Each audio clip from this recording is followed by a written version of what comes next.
Um, Again, thank you, Parasite, Cosmin, Freya, Shinyi, and the whole team for having me here at this very important event. Since I was invited not to talk about my own work, I would take a risk to talk about a project that is part of a larger project that I begin to research on. So please excuse my incompleteness and speculation. So it's going to be quite a bit experimental. Today I will talk about a festival that took place in Phnom Penh, Cambodia in 1956 and 57, titled American Festival. I chose this particular event because it was the largest cultural effort by the United States in Cambodia during the 1950s. It was also an event that happened during the first decade after Cambodia gained independence from France in 1953. This decade is characterized by intense experiment of visual cultural production, as Cambodia was building a new identity of an independent modern state amidst the backdrop of competing cultural influence between the United States and the Soviet bloc and its allies, and before what known as Khmer independence culture, which became solidified in the 1960s. My research on this topic is drawn on previous study done by late Ingrid Muan, who actually inspired me to study art history, and also I drew on additional archival research. Due to many archival materials in Cambodia lost during the 70s civil war and destruction, my archival reference up to this point is sporadic. The American Festival was a series of performances and exhibitions held during an 8-week period from late 1956 to early 1957, 3 years after Cambodia liberated from French protectorate. Organized by the United States Information Service, which is the Culture and Information section of the US Embassy, the event took place in a park extended from the Phnom Penh's founding landmark called Wat Phnom. The festival opened with Native American dances accompanied by special appearances of the previous year crowned Miss Cambodia wearing an Indian costume. While general audiences seemed fascinated by the entertainment, reactions among Cambodian diplomats and government officials were rather, and I quote, frank boredom or even open disappointment. Subsequent performances, including the Benny Goodman Orchestra, harmonica player Mr. Sebastian, and the San Francisco Ballet, received similarly mixed and bitterly responses. According to the Department of State's report, Mr. Sebastian's performance was incomprehensible to the local audiences, whereas Benny Goodman's music was described in a local newspaper as sounding like, and I quote, a turkey gobbling. The report continues that even when the performance does interest them, Cambodian notions of the audience manners does not include the idea of spectators should be silent. Instead, the audience were exuberantly noisy, something that the American performers were not used to. The festival also featured 2 photographs exhibitions. The first showed prize-winning American photographs and also included a series of recent photographs taken in Cambodia by the US Information Service photographers. The other exhibition was titled Life of America, which is the project that I will spend time dancing around on with this presentation. This exhibition presented a pictorial story of the American way of life. The exhibit was comprised of pictures taken from regular news photos and featured pictures of the United States Information Service during the last year. The introductory text on the billboard says, "We hope the exhibit will enable Cambodians to visualize how Americans live and play and work, and we hope it provides an imaginary trip to a great friendly nation in the West. Bon voyage on your imaginary trip to the States."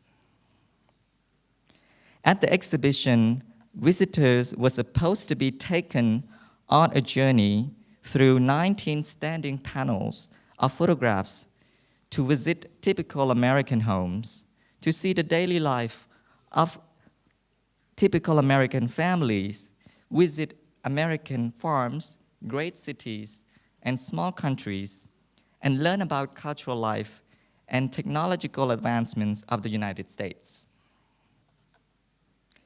In the 1957 issue of Loksere, or Free World magazine, which was widely distributed Khmer language magazine in Cambodia published by the US Information Service to inform the life of the free world, presented the exhibition in a 2-page feature titled "Look at the United States." In the article subtitle,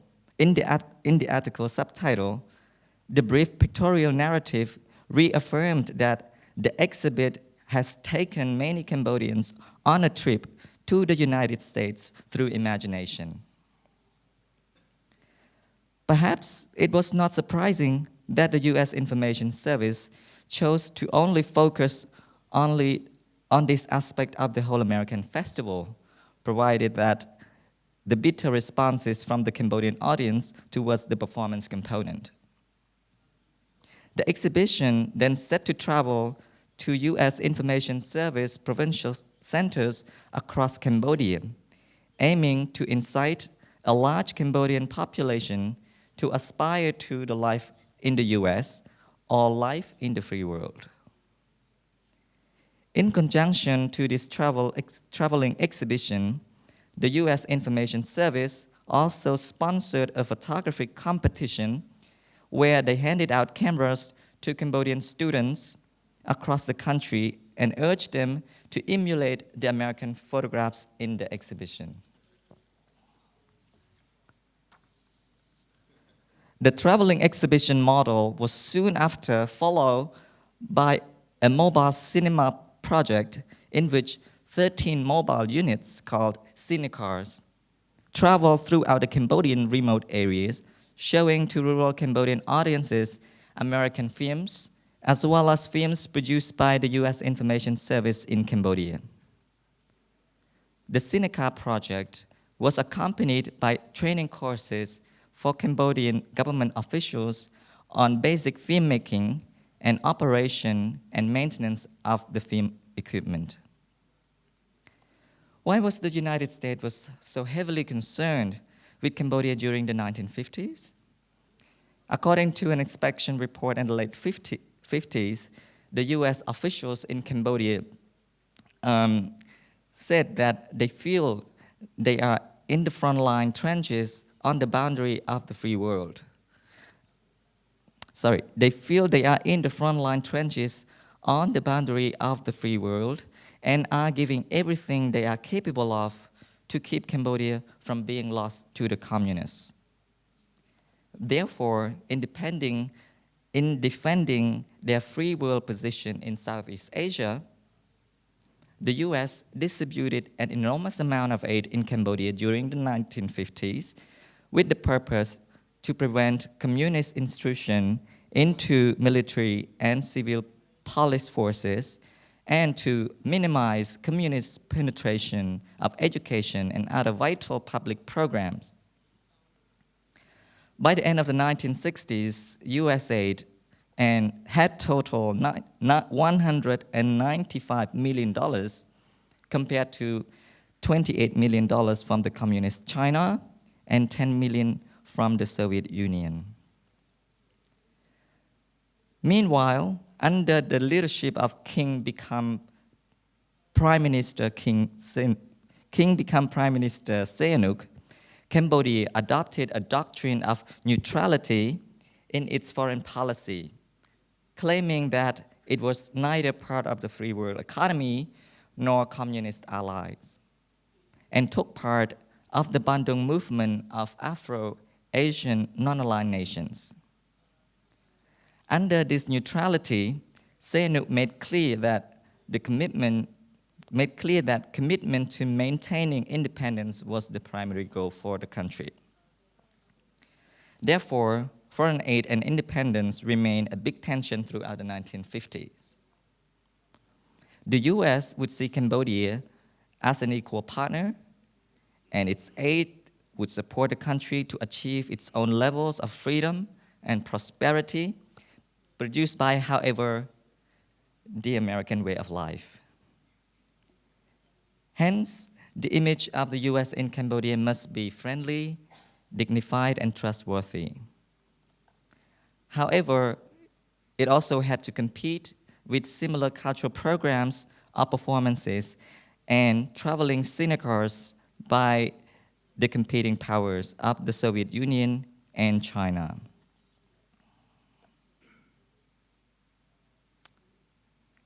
According to the late Ingrid Nguyen, the image construction of the US in Cambodia could be loosely divided into two categories. The first was proper representation of the US activities in Cambodia to claim evidence of US support. For example, model homes, model schools, and even model toilets, as you can see on the right side. The second part was to construct images by making the distant visible and present, in which exhibition like Life in America was deployed. It aimed to engaging view of life as it was supposedly lived in the free world, and thus hoped that Cambodian audience would aspire to and convert to. However, not all went according to the intended plan. Photography competition that accompanied the Life in America exhibition, for example, allowed many ordinary young Cambodians in provinces access to cameras, perhaps for the first time, a medium that had previously limited to only a handful of Cambodian elites, government officers, and the King Sihanouk himself. Some took that opportunity to begin their interest in photography and films. One of the most celebrated filmmakers of the 1960s and early 70s, Lee Bun Yim, attributed the beginning of his career to Americans coming to his province and giving away free cameras. Well, up to this point, I cannot find evidence to understand the details on what kind of photographs produced by Cambodian students for this photo competition. It was interestingly noted that there was no feature of these photos in the US Information Service magazine, provided that a large amount of money was put into this project. To this, I draw on Arriola Azulai's theory of photography. Azulai insists that photography is a universal civil contract in which all human agents involved, namely the photographer, the photographed, and the spectators, are equal individuals with inalienable rights. These are rights, Azulai argues, that are not bestowed by the state, but instead that everyone has signed to as a social compact, even before the state was introduced. These rights, according to Azulai, when violated, can be reinstated, and spectators of the photographs, as citizens of the photography, have the role to play in restoring these rights. Azulai further contends that photography always constitutes an event, or what she calls the event of photography. This event, not the photographed event, according to Azulai, is an ongoing, boundless, discursive event in which the photograph, whether it actually exists or not, is articulated, referred to, viewed, circulated, defined, redefined, and given meaning. Azulay argues that the potential existence of a photograph might affect us just as if we had encountered the actual photograph. Therefore, one might imagine that the absence of photographs taken by the Cambodian students perhaps suggests that those photographs were not well received by the organizer or not fitting with the desired outcome that Cambodians would aspire to the American way of life. The film training under Sinica project, too, was also taken into an unexpected direction. The use of film in the US-sponsored military training service was supposed to both support Cambodian commanders to review the performance of their troops and to also allow for images to be sent back to Washington. However, a group of trainees took those skills and moved on to become independent or state filmmakers. For example, Sun Bun Lee, who later became a famous filmmaker, learned basic production technique with his military unit and then was sent to the US for additional training. However, upon his return to Cambodia, he quit the army and established one of the first commercial movie production companies in Cambodia. By the early 1960s, Cambodia saw an exponentially growing local Khmer language film industry. Many of the filmmakers had a background with one or another of these foreign information services.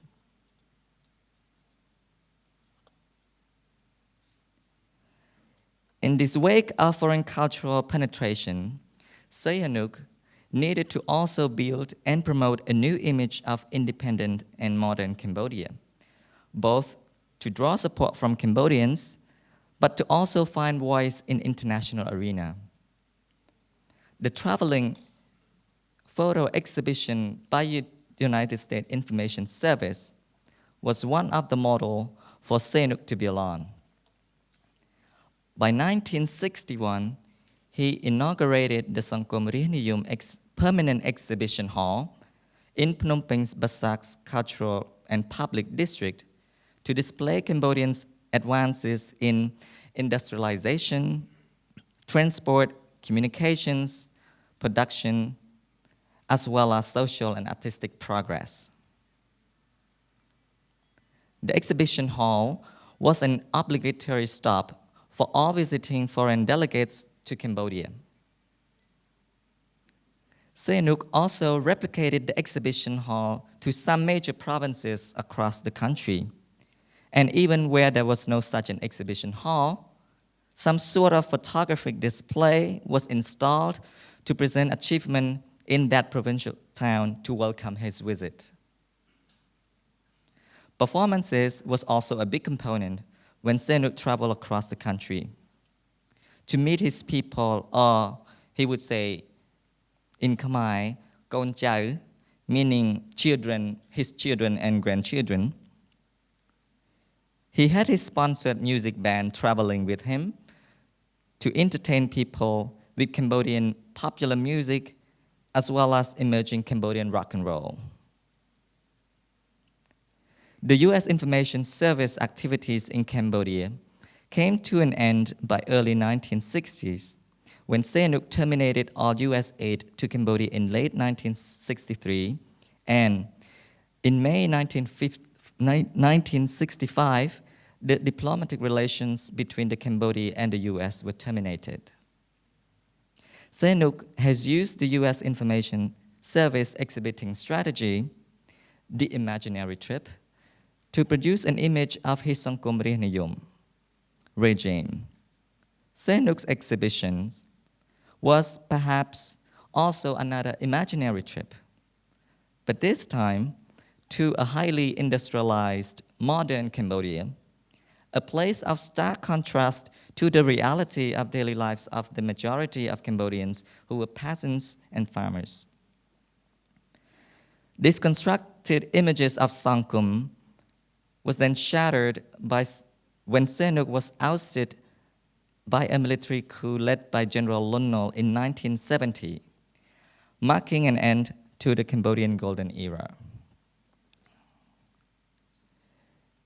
Again, it's a beginning of my larger project, and I feel there is a lot more rooms to head to, and within the limited resource that I could find, I hope this is the beginning of somewhere.